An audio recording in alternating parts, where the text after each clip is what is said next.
100 கோடி budget, pan India விளம்பரம், mass ஹீரோக்கள் என்கிற பழைய சூத்திரங்களை 2025ஆம் ஆண்டு தமிழ் சினிமா உடைத்தெறிந்துவிட்டது.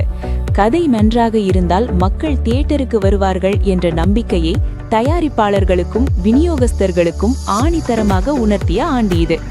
மிகப்பெரிய நட்சத்திரங்களை விட வலுவான திரைக்கதையும் எமோஷனல் இணைப்பும் தான் உண்மையான பாக்ஸ் ஆபீஸ் ஹீரோக்கள் என்பதை இந்த ஆண்டு வெளியான படங்கள் நிரூபித்துள்ளன.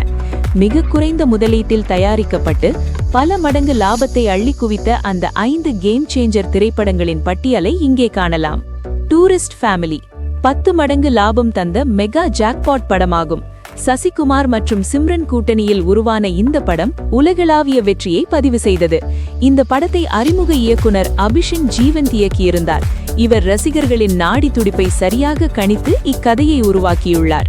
இந்த படத்தின் மொத்த பட்ஜெட் 7 முதல் 8 கோடி ரூபாய். மொத்த வசூல் 90 கோடி ரூபாய் உலகளவில். தமிழகத்தில் மட்டும் 50 கோடியை தாண்டிய இப்படம் $1 மில்லியன் ஸ்டூடியோஸ் நிறுவனத்திற்கு 10 மடங்கு லாபத்தை கொடுத்து இந்த ஆண்டின் மோஸ்ட் ப்ராஃபிட்டபிள் படமாக அமைந்தது. இரண்டாவதாக டிராகன். லவ் டுடே படத்திற்கு பிறகு பிரதீப் ரங்கநாதன் நடிப்பில் வெளியான திரைப்படம் டிராகன். இந்த படத்தை அஸ்வத் மாரிமுத்து இயக்கியிருந்தார். இந்த படம் இளைஞர்களை காந்தம் போல கவர்ந்தது. பட்ஜெட் சற்று அதிகமாக இருந்தாலும் வசூலில் இது செய்த சாதனை இமாலயமானது. படத்தின் முழு பட்ஜெட் 35 கோடி ரூபாய். மொத்த வசூல் 150 கோடி ரூபாய். இந்த படம் வெளியாகி 10 நாட்களிலேயே 100 கோடியை தொட்டது. புதுமையான திரைக்கதையும் துள்ளலான இசையும் படத்தை 150 கோடி கிளப்பில் இணைத்து தயாரிப்பாளர்களுக்கு மிகப்பெரிய லாபத்தை தந்தது. மூன்றாவதாக தலைவன் தலைவி. விஜய் சேதுபதியின் 52வது படமாக அமைந்த இந்த படத்தில் நித்யா மேனன் மற்றும் யோகி பாபுவின் பங்களிப்பு முக்கியமானது. இயக்குனர் பாண்டிராஜ் தனது ட்ரேட்மார்க் பாணியில் ஒரு மிட்ரேஞ்ச் பட்ஜெட் படத்தை எடுத்து அதை பிளாக் பஸ்டராக மாற்றி காட்டினார். மொத்த பட்ஜெட் 25 கோடி ரூபாய். மொத்த வசூல் 100 கோடி ரூபாய்க்கு மேல். சந்தோஷ் நாராயணனின் இசை மற்றும் முன்னணி நடிகர்களின் நடிப்பு போட்டி இப்படத்தை குடும்பங்கள் கொண்டாடும் 100 கோடி வசூல் படமாக மாற்றியது. நான்காவதாக மாமன். கதாநாயகனாக நடிகர் சூரிக்கு இது மற்றொரு மகுடம்.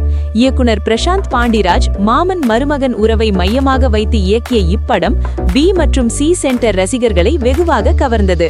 மொத்த பட்ஜெட் 10 கோடி ரூபாய். மொத்த வசூல் 50 கோடி ரூபாய்.